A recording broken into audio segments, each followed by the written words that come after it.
Welcome to of the record. నేను కావ్య. అరెస్టుల లిస్టులో తర్వాత వంతు మాజీ మంత్రి జోగి రమేష్ దే అన్న ప్రచారం జరుగుతుంది. టీడీపీ అధినేత చంద్రబాబు నివాసంపై దాడి కేసులో ఆయన తాజాగా సిఐడి విచారణకు హాజరయ్యారు. ఇప్పటికే అగ్రిగోల్డ్ భూముల కేసులో జోగి రమేష్ కుటుంబం చుట్టూ ఉచ్చు బిగుసుకుంది. ఆ ఎఫెక్ట్ తో జోగి కేసుల నుంచి తప్పించుకోవడానికి టీడీపీలో చేరడానికి ట్రై చేశారన్న ప్రచారం ఉంది. అయితే టీడీపీ డోర్లు క్లోజ్ అయిపోవడంతో ఆయనకు కూటమి పార్టీల్లోకి నో ఎంట్రీ బోర్డు పెట్టినట్లయింది. ఆ క్రమంలో పోలీసు విచారణకు హాజరైన తర్వాత తిరిగి ఆయన ప్రభుత్వ పెద్దలను టార్గెట్ చేస్తుండడం చర్చనీయాంశంగా మారింది. ఇంతకాలం సైలెంట్ గా ఉన్న జోగి సడన్ గా వాయిస్ మార్చడం వెనుకున్న లెక్కలేంటి?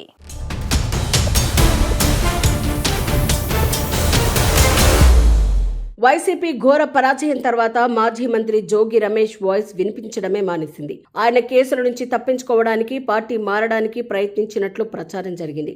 అయితే ఆ ప్రయత్నాలు విఫలం అవ్వడంతో జోగి కేసులకు సంబంధించి మొండి ధైర్యం ప్రదర్శిస్తున్నారట.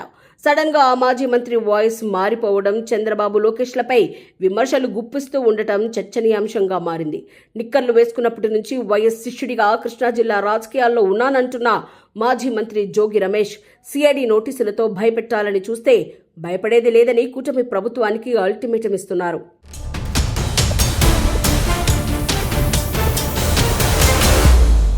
టీడీపీ అధినేత చంద్రబాబు నాయుడు నివాసంపై దాడి కేసులో జోగి రమేష్ తాజాగా సిఐడి విచారణకు హాజరయ్యారు. విజయవాడ రీజనల్ సిఐడి కార్యాలయంలో విచారణ ముగిసిన అనంతరం మీడియాతో మాట్లాడిన మాజీ మంత్రి జోగి రమేష్ వాయిస్ సడన్ గా మారిపోయింది. సుప్రీంకోర్టు ఉత్తర్వుల మేరకు సిఐడి అధికారులు ఇచ్చిన నోటీసుపై విచారణకు వచ్చానని తెలిపారు. సిఐడి అధికారులు అడిగిన అన్ని ప్రశ్నలకు సమాధానం చెప్పానని వెల్లడించారు. నాడు అయ్యన్న పాత్రుడు మాట్లాడిన మాటలపై చంద్రబాబు ఇంటి వద్ద నిరసన తెలపడానికే వెళ్లానని, దాడి చేయలేదని పేర్కొన్నారు.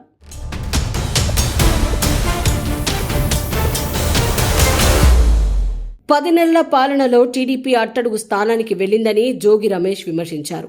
అధికారం ఉందని విరవీగి కేసులు పెట్టాలని చూస్తున్నారని, ఇదంతా తాత్కాలికమని గుర్తు పెట్టుకోవాలని హెచ్చరించారు.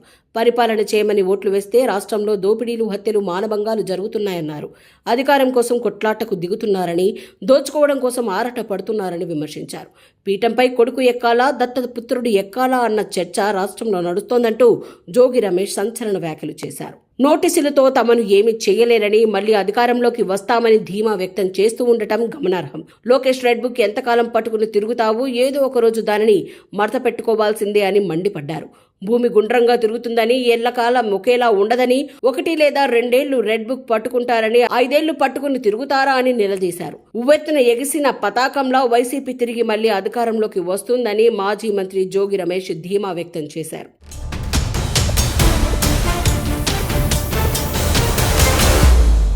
వైసీపీ హయాంలో చంద్రబాబు ఇంటిపై వైసీపీ నేతల దాడి తీవ్ర కలకలం సృష్టించిన విషయం తెలిసిందే. జోగి రమేష్ భారీ కాన్వాయ్తో ఉండవల్లిలోని చంద్రబాబు నివాసంపై దాడికి తెగబడ్డారు. ఈ కేసును ప్రస్తుత కూటమి ప్రభుత్వం సీరియస్ గా తీసుకుని సిఐడి దర్యాప్తునకు ఆదేశించింది. ఈ క్రమంలో జోగి రమేష్ కు నోటీసులు ఇచ్చిన సిఐడి అధికారులు విచారణకు రావాల్సిందిగా అందులో పేర్కొన్నారు. ఈ కేసులో అరెస్టు చేయకుండా జోగి రమేష్ సుప్రీంకోర్టులో బెయిల్ తెచ్చుకున్నారు. ఆ తర్వాతే సిఐడి విచారణకు హాజరయ్యారు.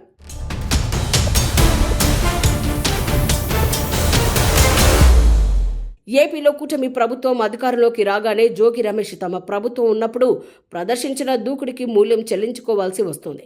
అగ్రిగోల్డ్ భూముల కొనుగోలు, అక్రమ రిజిస్ట్రేషన్ కేసుల్లో జోగి కుటుంబంపై ఆరోపణలు రావడం, జోగి రమేష్ కుమారుడు రాజీవ్ని అరెస్టు చేయడం జోగి రాజకీయ భవిష్యత్తును ఒక్క కుదుపు కుదిపింది. ఒకవైపు కుమారుడి అరెస్ట్, మరోవైపు చంద్రబాబు నివాసంపై దాడి కేసులో జోగి రమేష్ను విచారణ పేరుతో స్టేషన్ల చుట్టూ తిప్పడం లాంటి పరిణామాలు ఆయన్ను ఉక్కిరి బిక్కిరి చేశాయి.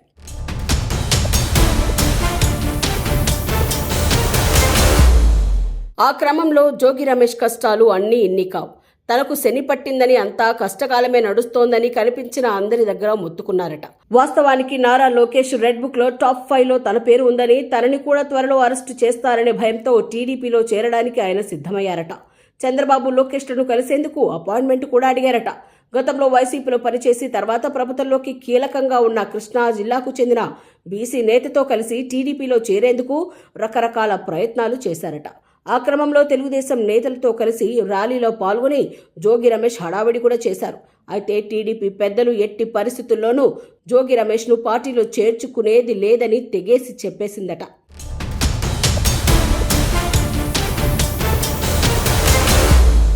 ఏది ఏమైనా ఇప్పుడు తెలుగుదేశం పార్టీలో ఎంట్రీకి డోర్లు అన్ని మూసుకుపోవడం, కేసుల తాకిడి పెరుగుతూ విచారణలు ఎదుర్కోవాల్సి రావడంతో గత్యంతరం లేని స్థితిలో జోగి రమేష్ మేకపోతు గాంభీర్యం ప్రదర్శిస్తున్నారన్న అభిప్రాయం వ్యక్తమవుతుంది. అంతా ఆయన అనుకున్నట్లు జరిగితే ఈ పాటికి పసుపు చొక్కా వేసుకుని తిరిగేవారని, ఇప్పుడు ఆ ఛాన్స్ లేకపోవడంతో జైలు జీవితానికి మానసికంగా సిద్ధమవుతూ ఆ ఫ్రస్ట్రేషన్ లో మళ్ళీ నోటికి పని చెప్తున్నారంటున్నారు. మరి జోగి రమేష్ లెక్కలు ఎలా ఉన్నా ఆ ఎఫెక్ట్ ఆయనపై ఎలా పడుతుందో చూడాలి.